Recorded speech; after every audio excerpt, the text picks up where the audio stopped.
Welcome to Wild Spirits Outdoors, the place for real hunting talk, tactics, and a few laughs. Now, let's dive in with your host, Brad Deachon.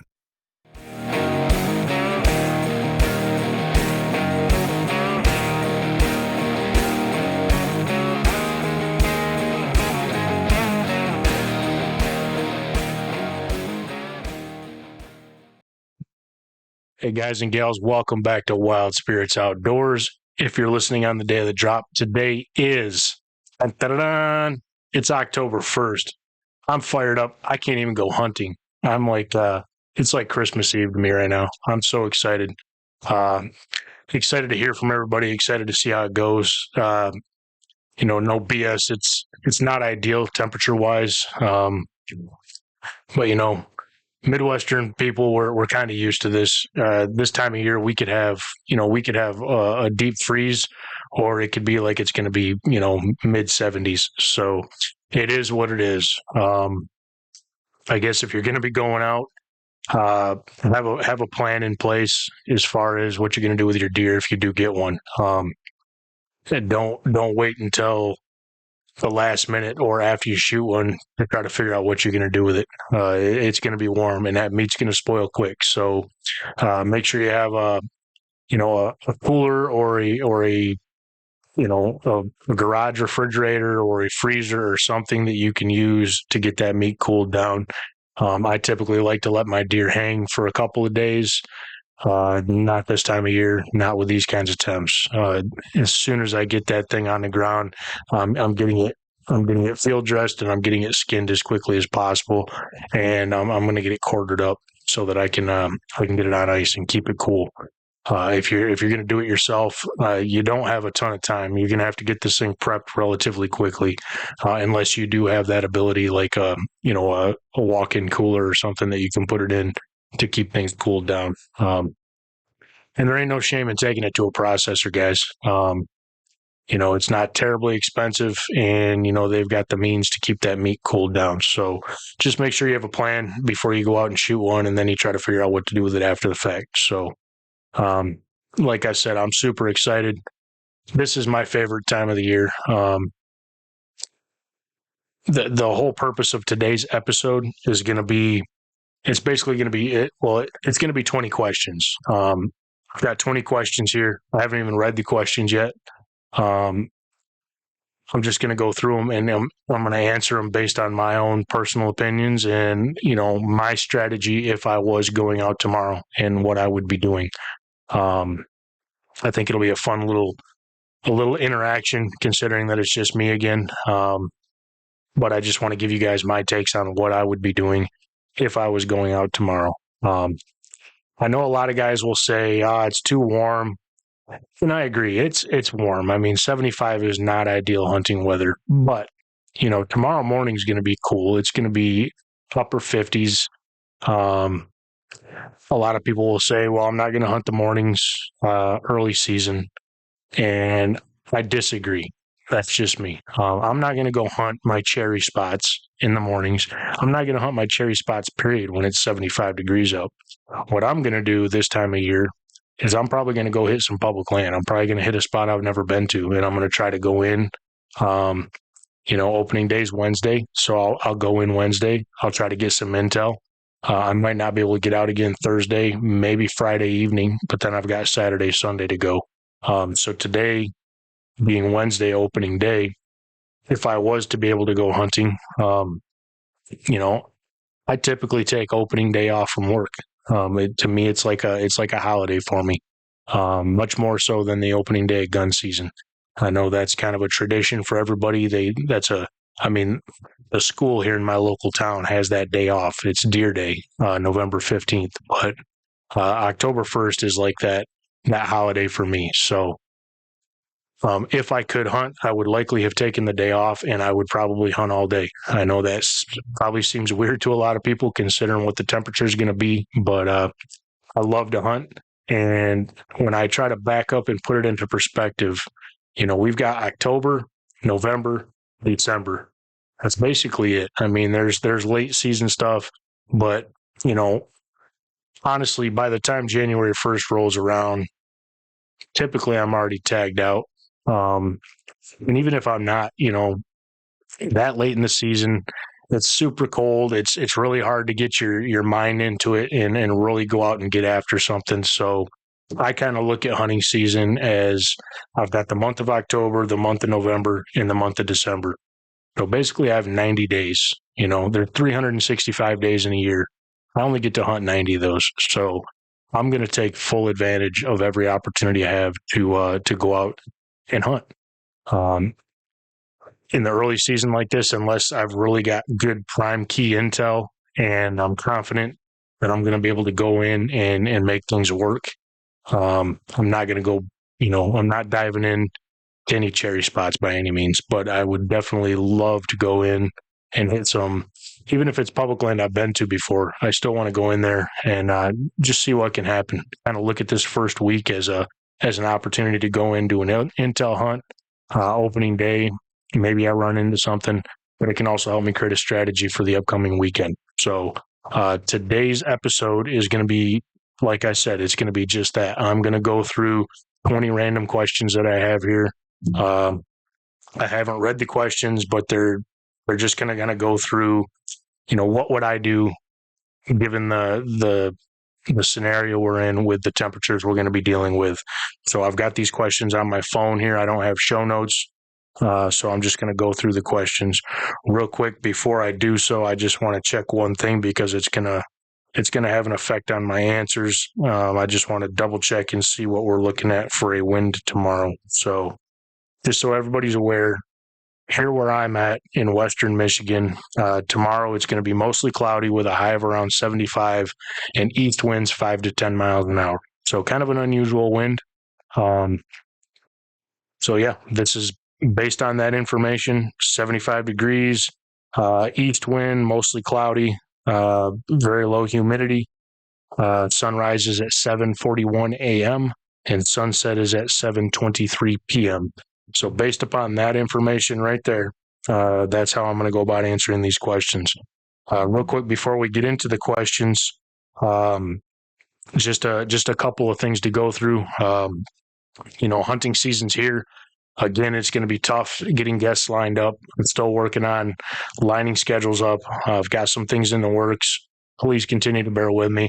I hope that what I'm doing solo is still educational and entertaining enough to kind of satiate everybody until we get some guests in here.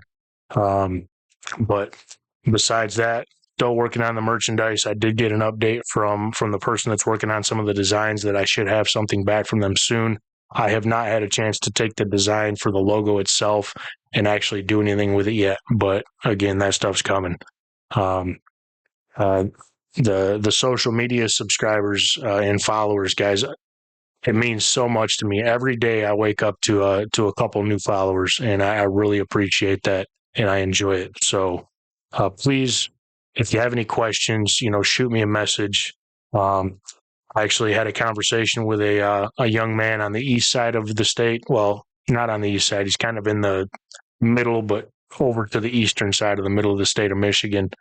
He's been hunting for a couple of years, but he's really never been taught anything. He reached out to me, and I'm going to try to set up a time. Seems like I can't go hunting anyway, to actually go over, meet with him, and just kind of go through some stuff with him, and do some scouting and just kind of walk him through some of the stuff I've learned over the years. Like I've said multiple times, I don't pretend to be an expert deer hunter. I'm not going to sit here and act like I have it all figured out because I don't. I've learned a lot over 30 years, and I've made a lot of mistakes. And the most important thing about those mistakes is if you can learn from them, it's going to make you better. So I'm excited to go do that. So Matt, if you're listening, I look forward to that, and I'm hoping here within the next week we can get something scheduled where I can make the trip over there. I've already got 3 or 4 spots, public land in your area, that we've talked about back and forth on messages, and I'm looking forward to going over there with you and kind of helping you try to put the pieces together. So, without further ado, here's episode 8, and we're going to play 20 questions. So here we go. Let me see if I can get to the first question here. All right. So question number one, what is my main objective heading into the opener? Am I going to be trying to just fill a tag, or am I going out to target a particular animal, or am I going out to gather more intel?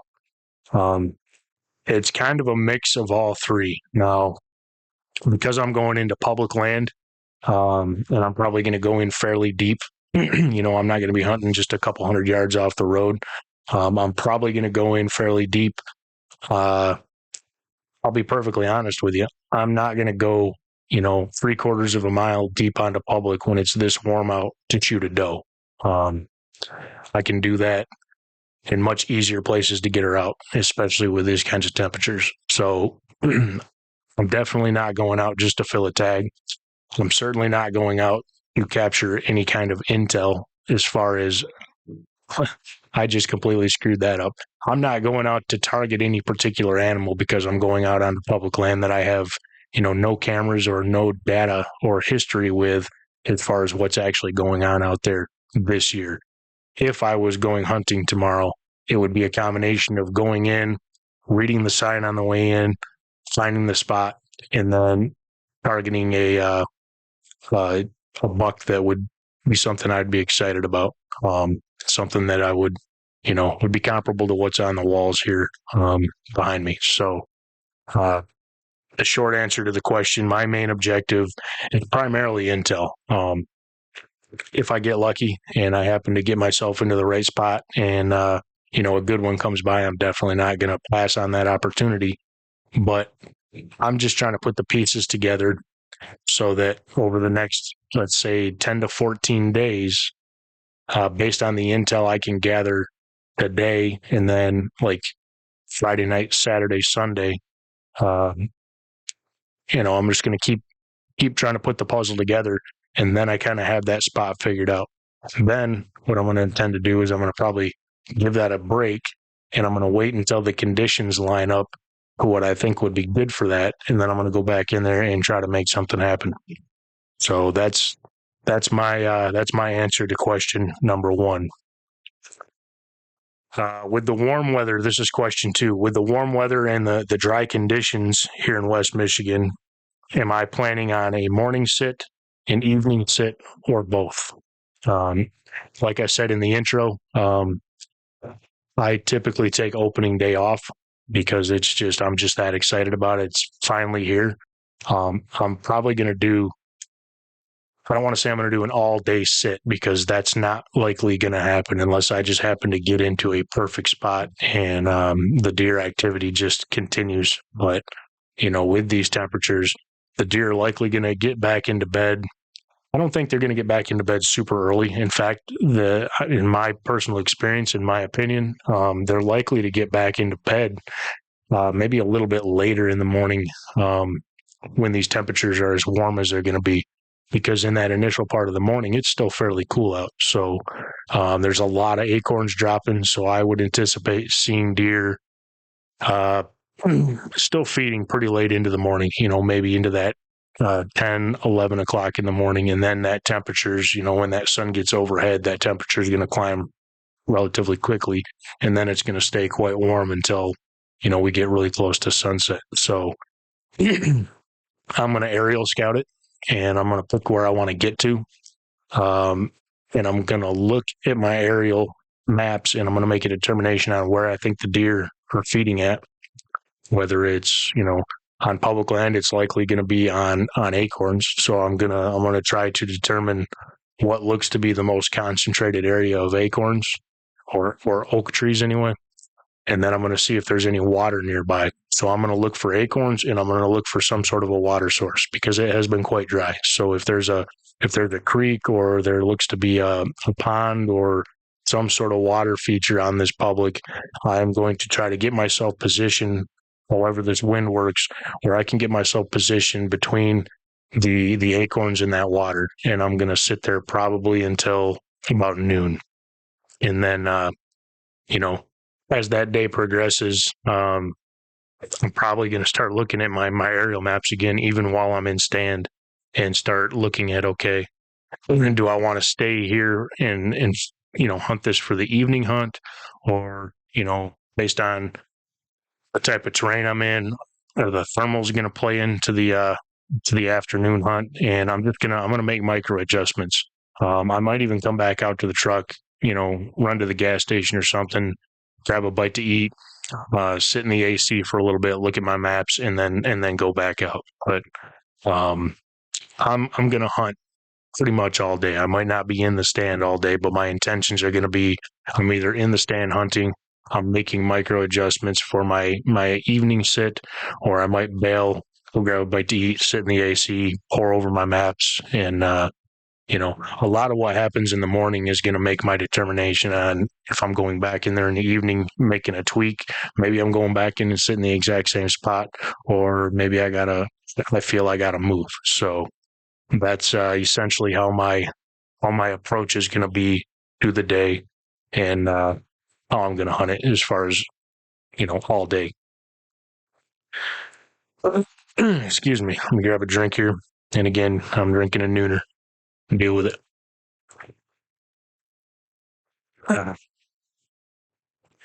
Before I get into question number 3, just a little shout out to myself. I hate cardio. I'm not a cardio person, never have been. I don't like to run. I don't like to do any cardio. I know it's necessary. I do a little bit of it. But with this arm injury, I've been doing a lot more of it. And I've been doing a lot of treadmill work, and I'm doing like these alpine hill pre-programmed things on the treadmill. So I've been doing like 2 miles every 2 days on that. And then the in-between days, I've just been doing sprints. So again, I don't like to run. So a little pat on my own back here. I went from like almost a 10-minute mile when I started doing this, like a 10-minute mile on flat ground.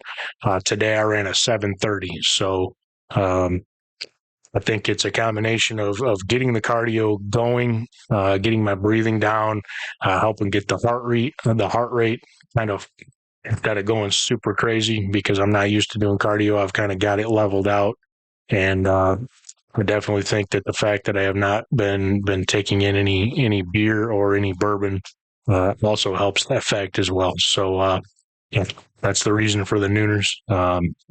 And I'm going to continue doing this even once my arm gets better. I'm gonna continue to weight train, because I love lifting weights, but I'm also going to continue to focus on this cardio.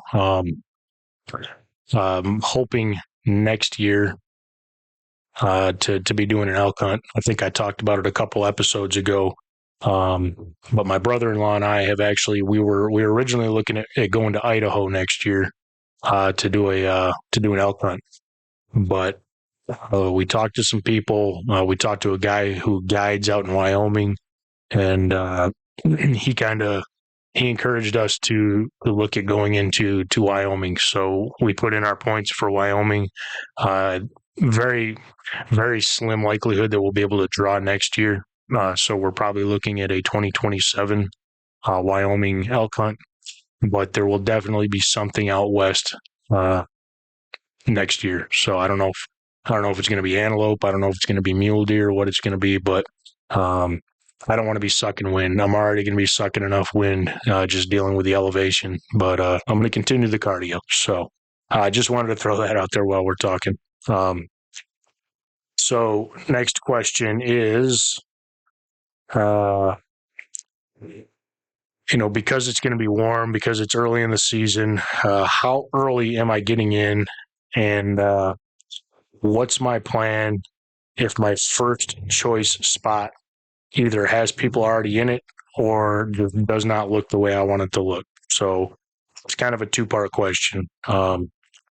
So for the how early am I getting in, that's going to kind of depend on a couple of factors. If I'm going to a spot that I'm already familiar with, and I kind of know my access, and I have somewhat of an idea what to expect as far as where the deer are going to be at what time, I could be going in super early because I anticipate seeing deer right at daylight, or I could be going in at gray light.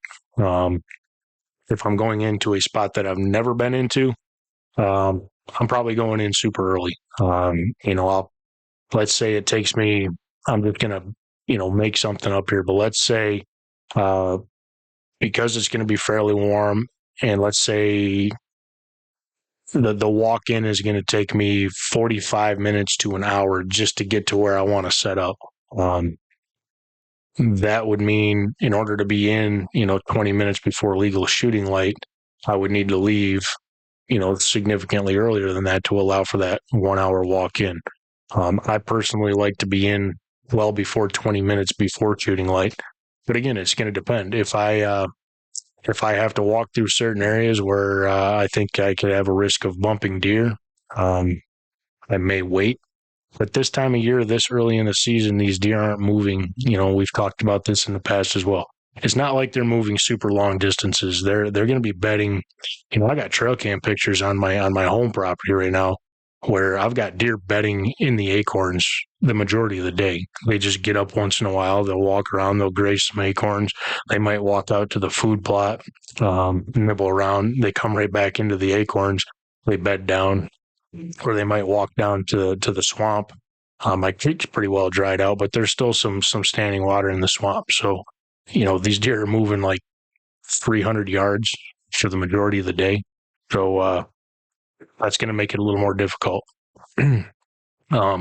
So I'm likely, not necessarily because I have to, but just because I'm excited that it's opening day, I'm probably going to get in pretty early. So if it's sunrise at whatever I said, 7:40 or 7:20 a.m. is sunrise. Legal shooting is going to be 7:05, 7:10, somewhere around there. I would probably like to be in my stand by 6 a.m. So I'm going to be leaving the truck probably about 5 o'clock in the morning.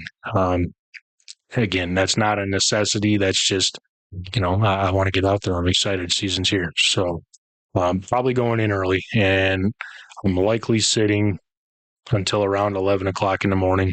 And then I'm either going to come back to the truck, like I said, go grab something to eat, or I'm just going to sit there and make a determination on, what I need to do for the afternoon/evening hunt. Let's see here. Next question is, how much am I factoring in other hunters' movements or their pressure around where I'm going to hunt? Very little, especially because opening day's in the middle of the week. Most people aren't that excited about it to where they're going to take the day off like I am. There's going to be very few people out there in the morning anyway. So I'm very, very little regard to the human pressure or hunter pressure for my opening morning sit. And I could get in there, and if I get into a spot that I like, and then come daylight, I'm looking around and I see that somebody's already pre-hung a stand in there. I'm not the guy who wants to be territorial over spots, and if I see somebody's in a spot or has a spot kind of picked out that they want to hunt, I'm not going to be the guy that's going to go in there and be like, well, it's public land, so I have just as much of a right to hunt right here as they do. I completely do, and I don't have any problem with hunting that spot. If I get in there in the morning and nobody else is there, I'm going to continue to hunt it, but I'm going to assume that gentleman could possibly come in and hunt that evening. I don't want to screw his hunting up. Some people, all they have is public land to hunt, and maybe they only have enough resources to have one stand set up. I don't want to screw that up for somebody. So if I go in and I see, somebody obviously found this spot, they're excited about it. I was excited about it enough to at least go in there and give it a go. I'm probably going to bail out of there and just go find something else. So I'm not putting any major factor to the human pressure or the hunter pressure side of things. But if I do get into the spot in the morning and after daylight, I'm looking around, looking through my binoculars, or whatever, or if I'm walking in the morning and I see, red eyes leading all the way into where I want to hunt, I might push on until those red eyes, or whatever they're called, those tags you put in the tree, the reflective tags, until I don't see any of those anymore. Again, it's all of ours to hunt, but I try to have respect for other people's, like I said, some people that's the only spot they got, and I can go hunt, within an hour of my house, I can go hunt thousands and thousands of acres of public land. So if somebody found that spot, they're excited about it. Good for them. I hope they get in there and I hope they get it done. So Like I said, no factor to it, but if the pressure's there or the obvious sign that somebody's going to be hunting in there, I'm gone. I'm just going to bail, and I hope that I hope they find success in there. Let's see here. With the warm weather and how dry it's been, how do I think deer movement will differ from a cool weather scenario? So, I mean, there's a million different factors at play there, but uh, you know, I hear a lot of comments, or I shouldn't say I hear a lot of comments. I read a lot of comments about, oh, it's going to be super warm. Yeah, it is going to be warm, but it's not like it's unusual this time of year. 75, yeah, it's fairly warm, but early October, at least where I'm at in West Michigan, your average, year over year, your average high is going to be in the upper 60s. So we're talking 69, 70 degrees on average this time of year. That extra 5 degrees isn't a massive change, especially when it's going to be cloudy like it is and the humidity is relatively low. It's not going to feel like a 75 and 85% relative humidity day.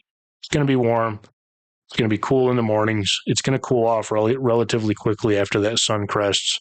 Um, so I'm not going to approach it much different than I would any other, opening day if the temperature was a little bit cooler. If we had a little more rain and things just overall were more wet, that would change my approach significantly. I'm really going to key in not so much on the acorns tomorrow if I was going out. I'm really going to try to key in on water, but I'm trying to find food very close to the water. If I can find a good concentration of oak trees within a couple 100 yards of a water source, I'm going to, if the wind will allow it, I'm going to try to get set up between those and just sit it out. Odds are, what I'm going to try to do in the morning is I'm going to try to get in and I'm going to try to skirt the food and hope I don't, I'm hoping I can get around the food and get between the food and the water without making a ton of noise. And I'm going to put my money on the fact that the deer they're in there feeding as I'm approaching. And then I'm going to get up in my stand and then I'm going to try to catch a buck coming off the food, getting himself a drink of water before he goes and beds up. And then I'm just going to sit there, like I said, until late morning in case something gets out of bed, walks around a little bit, maybe goes and gets a drink and goes to browse on some acorns again before it beds back down. That's going to be my strategy. So the lack of water is definitely going to change my approach. If it was cooler and more wet, that water wouldn't be nearly as big of a target for me. Still important, but it wouldn't be as big of a target. I would probably look for something where, I could find the acorns and then find more of a traditional bedding area, if you want to call it that, and kind of set up closer to the bedding area that early in the morning and try to catch them just before they get into the bedding area. Well after shooting light would be my goal. So, yeah. Let me take a drink here real quick.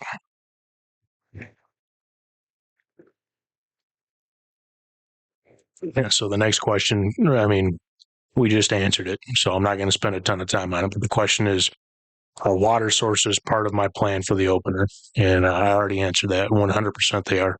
More so than anything, with how dry it's been, that water is going to be my biggest driving factor, and it's going to maintain to be the biggest driving factor, not just for the opener, but really for the first 2-3 weeks of season. Water is going to be my primary focus right now, just because it's been so dry. So that was a quick and easy one there. Next question. How close am I planning to set up to the bedding? And how am I going to keep from blowing it out? Well, I kind of answered this already as well. There really is no bedding. I don't want to say there's no bedding, but there's really no, like bedding area this time of year with just the sheer amount of cover that's still up, the leaf, the foliage, the bumper acorn crop we've had. Like I said, I've got pictures on my home property of deer literally bedded in a fairly open oak flat. There's so much canopy cover, and there's still so much foliage that, they can bed in there, and they still have the cover, they still have the safety. So a traditional bedding area, like as it gets later in the year and the leaves are gone and there's, things are much more opened up, when I'm actually going to be looking for, if it's super cold, thermal cover for them to bed in, or just that more, high stem count, thicker stuff that they tend to like to bed in. That'll be later in the year, but this time of year, they're literally going to bed wherever they feel like it. I mean, I've got pictures in the oak flat. I've got pictures in my food plots right now of deer feeding in the food plot all night long and just laying down in the middle of the food plot. I mean, they're bedding wherever they feel like it. So no, bedding's not going to be it's not going to be a key part of my plan. It's just not really going to concern me because they might go move into a different location to bed, but the odds are they're going to bed very, very close to where they're feeding and where they're drinking. Again, they're not moving very far.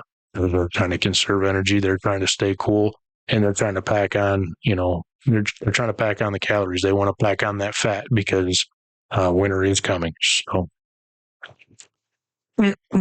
let's see.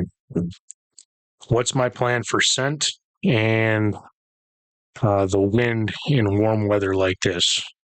Well, my plan for scent is to take my time when I'm going in. I'm going to sweat.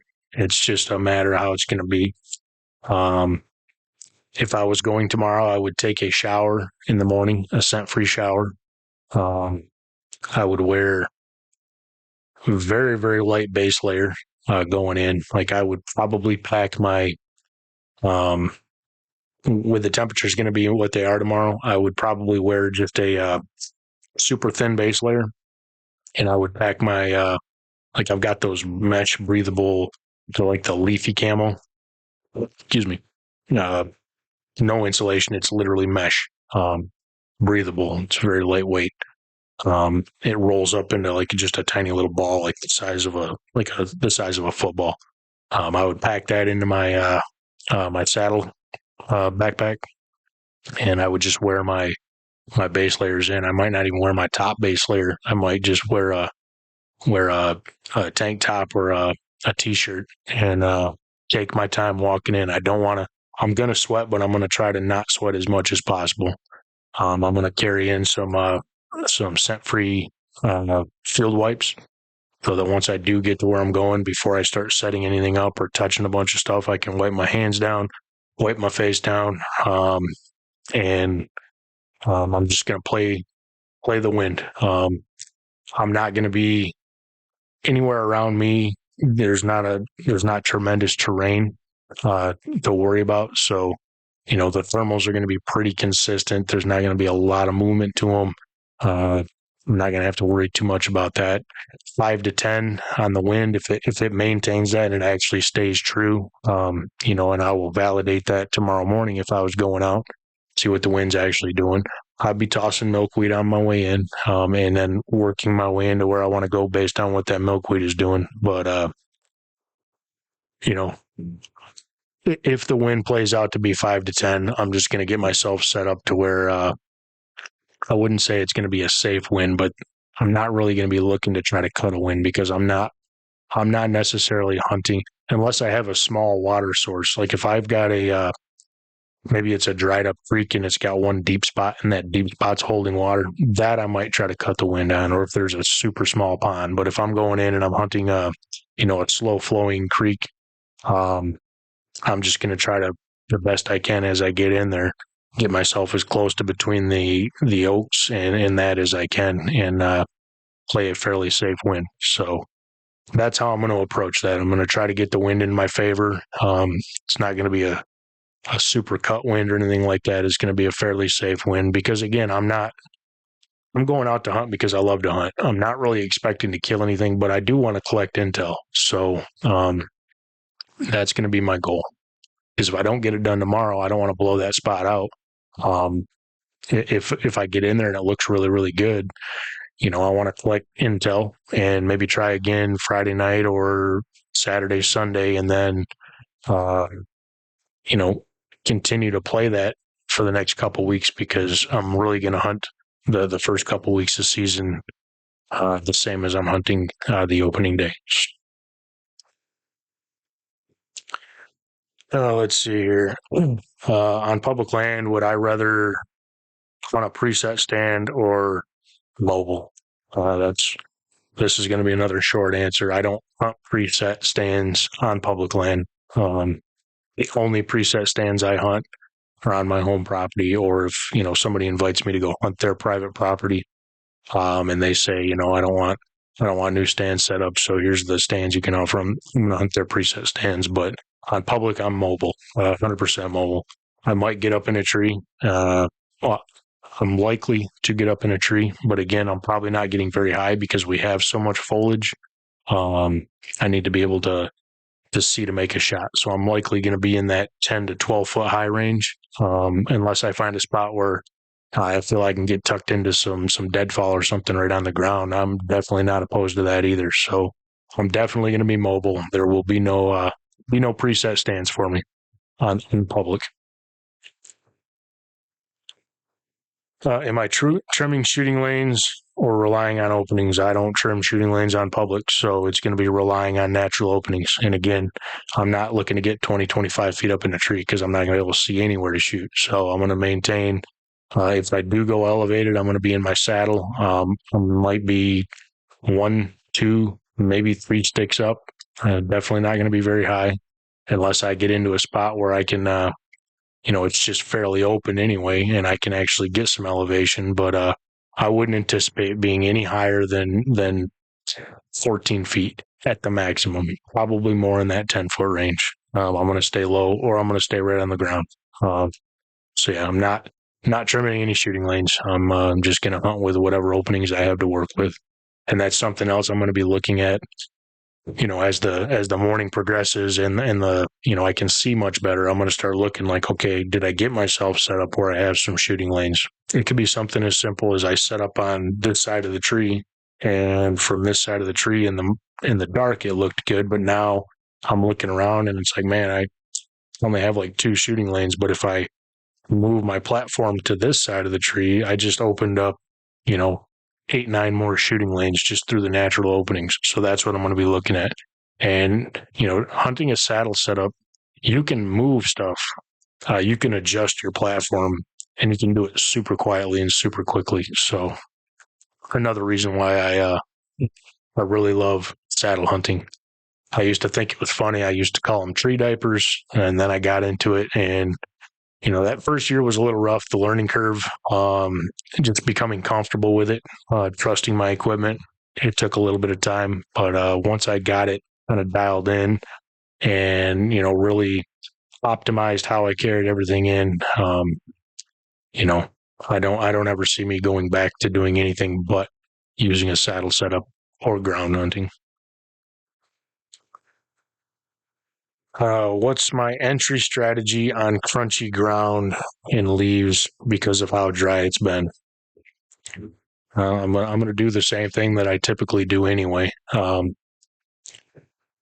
try to not have a mechanical cadence when I'm walking. I try to sound natural.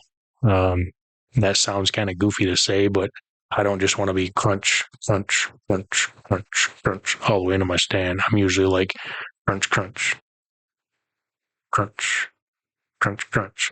I'm trying to sound natural. And a lot of times I'm going to turkey call. I just turkey call with my mouth as I'm walking in. I'm just letting out some, just some yelps here and there as I'm walking. Just so I sound like something that belongs. That's really how I'm going to approach it. Just again, taking my time. I'm going to be deliberate with my walking and make sure that I make it sound natural and I'm not crashing into stuff. And just taking my time. And that's another reason why I like to get there early. I don't want to rush. I have no reason to rush. Again, if I was hunting tomorrow, I would have taken tomorrow off. So I have nothing to do but just go out and enjoy God's creation. So I'm not going to rush it. I'm going to get in early. I love being settled in, and I love watching the woods come to life. So yeah, it's going to take my time. That's going to be my strategy on the loud ground. Let's see. How do I plan for other hunters possibly walking in on me during my hunt? There's no planning for that. You know, if I'm in stand and I happen to see somebody coming in, um, I typically try to get their attention just with a little whistle and see if I can get them looking, and then I'll give them a wave. Um, and if they turn around and they go somewhere else, good on them. If they don't, whatever. I mean, I think that's a little in bad taste, but it is what it is. If they decide to walk, right past me, it is what it is. Now, if they go in and, they literally walk right into, the food source that I'm looking to hunt, or they go to the opposite side of the water source that I'm trying to hunt, and they're making a bunch of racket setting up, it's going to piss me off. I'm not going to act like it's not going to piss me off, but I'm not going to let it ruin my day. I'm just going to get down and move. That's just something that when I was younger, it would infuriate me. I would get so pissed off when somebody would walk in on a spot that I was hunting, but I just don't let it bother me anymore. It's public land, I have no right to tell them they can't be there. I used to kind of give them shit and be like, it's pretty freaking rude to do that, but it's not worth the argument anymore. If somebody wants to be rude, they'll end up having the same day that they deserve down the road. So it is what it is. I just don't let it bother me. If somebody moves in and I feel that either the movement they made or the direction they're going is going to negatively impact my hunt, I'm probably just gonna relocate. Not that big of a deal. And while we're on that, that's another reason why I really like to be mobile. And that's another reason why when a guy's got a preset stand and I see it, I go someplace else. Again, that person's not hunting mobile. They probably only have, one or two spots picked out. So I'm just going to let them have those spots. It's not that big of a deal. It's not that deep. There's thousands of acres I can go hunt. So, I just don't let it bother me. And the joy of being mobile is if I do see that, or if something like that does happen, I'm out of my tree and moving in 15 minutes. Somebody that's got a preset in there, if somebody comes in and screws that up for them, what are they going to do? Tear the preset down, tear all their stakes down, carry all that shit, 200 yards away and then set it back up.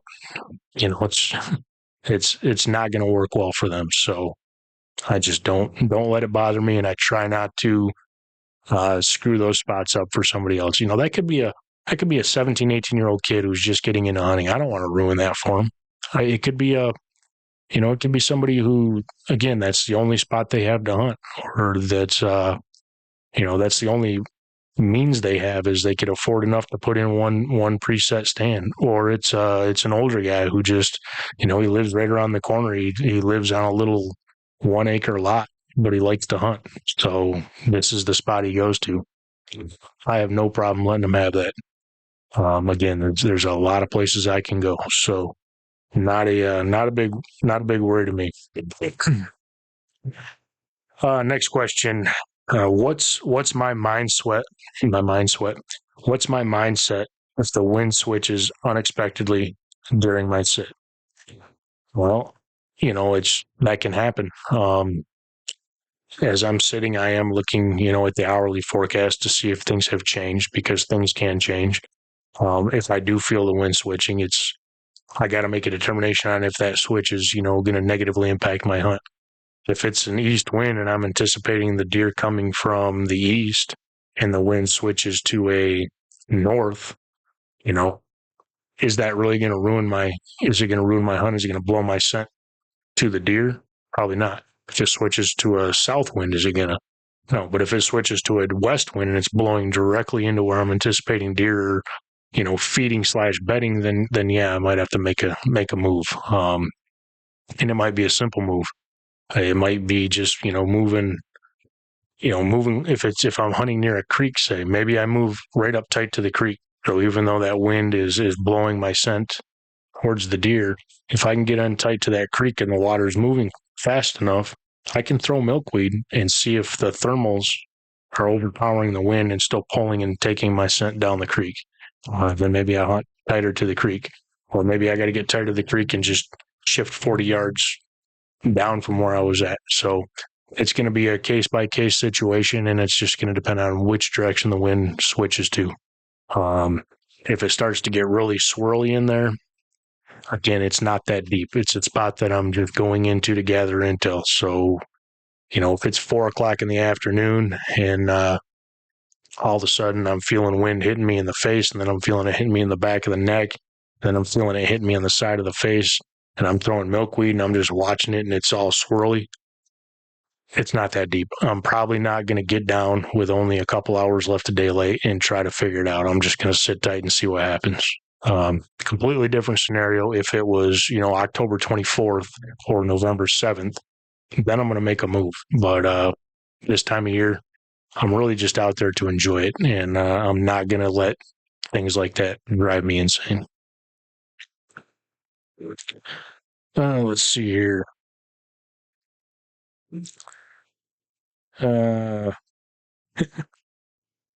What if you're in the tree and a deer shows up downwind? Well, I guess I'm rolling the dice. I mean, what am I going to do? Call timeout. Be like, hey, Matt, timeout. You stay put. I'm going to get down and I'm going to get to where you're not downwind to me anymore. I'm just going to let it roll. Maybe it wins me. Maybe it doesn't. It's completely out of my control. It's literally out of your control, regardless of if it's, middle of the rut or if it's opening day. If the wind switches on you when you've got a deer in range and all of a sudden that deer's downwind, or a deer comes in downwind of you, it's not like you can just put things on pause and move. It's just you roll the dice. Maybe your wind carries over it, or maybe the thermals pull your scent up or pull your scent down and cut past them. There's nothing you can do in that situation. Am I hanging any trail cameras or going to be scouting after the hunt? I rarely run trail cams on public land. And then oftentimes it's just because I'm not hunting the same piece more than a couple of times before I'm moving to something else. If I go in some spot and I see a bunch of historic sign, like, man, this has been like a hot spot for many, many years, and I don't see any sign of human intrusion, maybe I'll come in and put a camera up. Odds are likely not. I'm just gonna approach it based on the sign and hunt it. As far as the scouting aspect goes, once season hits, there's no real scouting after hunting to me. I'm either hunting or I'm on my way to hunt and I'm scouting, and I'm hunting as I scout, or I'm scouting as I hunt. I'm always scouting. Once season hits, the hunt and the scout kind of become one and the same. So as I'm going in to an intended location, I'm scouting. I might come across something as I'm going in that maybe for the first couple weeks of season, probably not the place I need to be, but maybe, approaching Halloween, maybe that's a spot I need to look at. So I'll just pin it on my Onyx and say, I need to, if I come back out here next month, I need to look at this spot. So it's just looking at the sign and letting it tell me what it needs to tell me and making that determination. So yeah, I am always scouting. Once October 1st hits, if I'm in the woods, it's because I'm hunting and I'm scouting while I'm doing it. Let's see. Okay. If the first day ends and I had no deer sightings, what's my next move? Well, if I'm in a spot where I think I am, everything's going to be close together, like I said, but if I have a good food source and a good water source nearby me and I didn't see anything, that's going to be tough for me to go back to, because everything is there for deer to be there. So if there's no deer there, I would find that odd. I wouldn't expect to get skunked. Not saying I'm going to see a shooter, but I should at least see some deer, some does, some yearlings, something. So if I go in and I just don't see any deer at all, I'm definitely going to think about it, and I'm going to think about the wind. And again, I'm going to pull my aerial maps out, and I'm going to look and see if maybe I missed something, and maybe the deer were actually on the other side of the water source. Maybe there was another food source over there, and I was actually blowing my wind right at them. And as I'm hunting, I'm listening too, obviously. And if if I'm in my tree stand before daylight and I'm getting blowed at in the direction the wind's blowing, well, that tells me right off the bat the deer are feeding over there on something, and I'm blowing my scent right at them. So, yeah, it's going to be what it is. If I don't see deer, and this isn't me saying, oh, I'm the great white hunter. It's just me saying if I don't see deer in a situation like that with food and water there, the odds are I either spooked them going in or they're feeding someplace else, and I just missed it on my aerial scouting. So I'm going to look at my aerial scouting again and see, maybe I missed something. And if by 11 o'clock in the morning, like I said, if I haven't seen anything, I'm going to be looking at my maps, and maybe I get down at 11 and maybe scout a little bit more in that area and see if maybe I did set up not in the ideal spot. If I don't see any deer, it typically doesn't make me feel like I'm in the wrong spot or there's no deer there. It just means I was off in my setup. Maybe it was by 50 yards. Maybe it was by 100 yards. This time of year, deer could congregate and move past you 50 yards away, and you might not ever see them just because of how thick the foliage is still. So it's not going to be too discouraging to me. It's just going to make me look a little deeper at my setup and think things through a little bit more. That was the last question. Man, that was 20 questions fast. Well, I didn't think it would go that quickly. Maybe I powered through them a little quicker than I intended to. I don't know how long I've been going, but yeah. So final thoughts for anybody that is going out tomorrow. Really just embrace it. A lot of people are going to say it's too hot to hunt. You're wasting your time. I can't look at it like that. Again, we've got basically 90 days, and we can't hunt all 90. I mean, very few of us can anyway. We've got jobs, we've got families. A lot of us get, the weekends. So if you take 90 days, that's 3 months. That's 4 weekends a month. I'm trying to do the math in my head here. So 4 weekends a month times 3, that's 12 weekends. That's 24 days, 25 days, really, that most people get to hunt. So out of 90 days, most people get, less than 25 days to actually hunt. So I'm going to be out there every chance I can, and I'm going to embrace it, and I'm learning, and I'm not worrying about screwing up. That's why I'm not going to my honey holes. That's why I'm going to spots that, if I go in and blow this spot up, it is what it is. I move on to another spot. I'm saving my good spots. I'm saving spots that historically I've had really good success different times of the year. And I'm really just looking at this early season as an opportunity to be out there, to get that invigorating feeling of being back in the woods, predator versus prey, get that instinct kicking again, get the juices flowing. Gathering intel not only for that time, but for future opportunities, for future parts of the season, maybe for the next season. Maybe I get into a spot and maybe I don't get back in there for 2-3 more years, but I've got some knowledge when I get back in there, and just of what I got to experience. So be mobile, be flexible. Don't worry so much about getting busted that you're being super timid. Feel free to get fairly aggressive if you're going into uncharted lands, so to speak. Again, I'm not gonna hunt. I'm not gonna hunt my own personal private property this time of year with temperatures the way they are. The creek on my property is bone dry right now. I've only got one man-made water hole, and I'm not gonna go sit over that this time of year. I would just as soon, not put any pressure on my private property right now and wait for that first that first cold front to come through, and then you make my attack from there. So that's what I would be doing, and that would be my recommendation to anybody out there. If you've got your own private land, if you have public nearby, even if it's high pressure. I mean, a lot of people are like, oh, the hunting pressure is too high. Well, not a ton of people are out this time of year anyway. So it is what it is. Just go and embrace it. Get out there. I mean, we talk about this, at least I talk about deer hunting all year long. And I just want to go out there. And it's not about killing a deer. It's just about being out there, being a part of nature.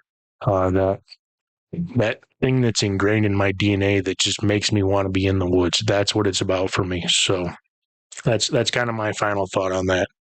I don't think I had anything else. Yep, no other questions. So that's going to be it, guys. I hope anybody that's out, that is out on October 1st, is having a good time. Be safe. Wear your harnesses if you're hunting from a stand. If you're hunting from a saddle, make sure you've checked your equipment.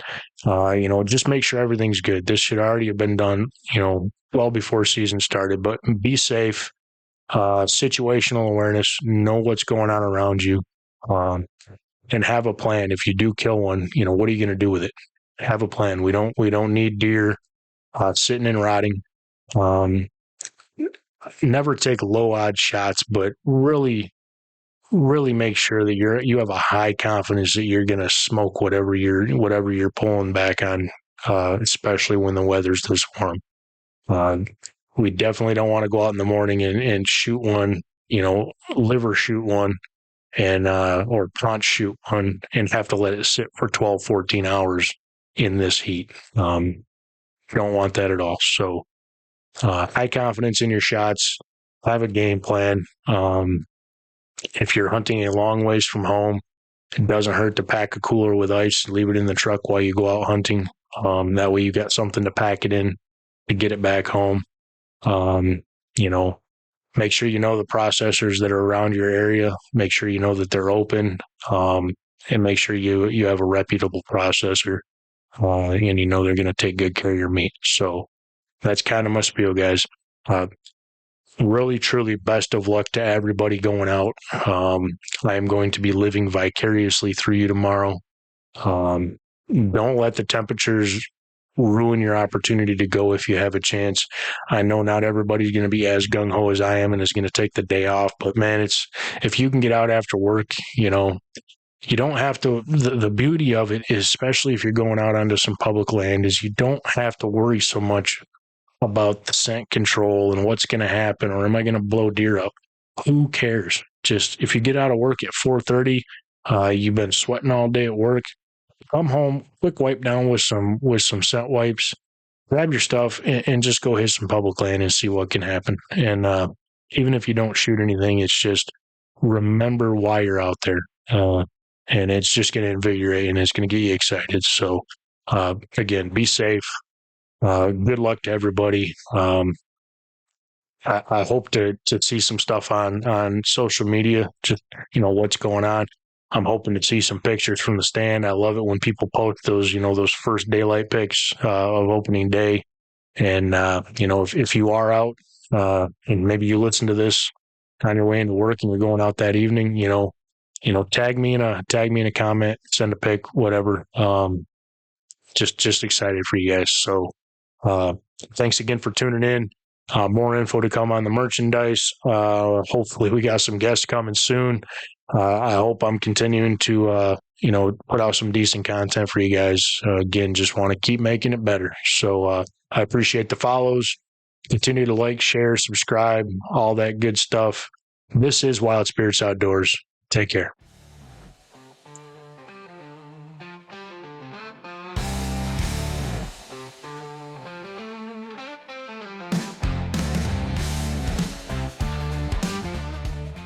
Thanks for tuning in to Wild Spirits Outdoors. We appreciate you joining us on this journey. Don't forget to like, follow, and share wherever you get your podcasts. It helps us grow the tribe and keep on chasing the wild. Stay connected with us on Facebook and Instagram at Wild Spirits Outdoors, and also on YouTube at Wild Spirits Pod. You can also head over to www.wildspiritsoutdoors.com for more content.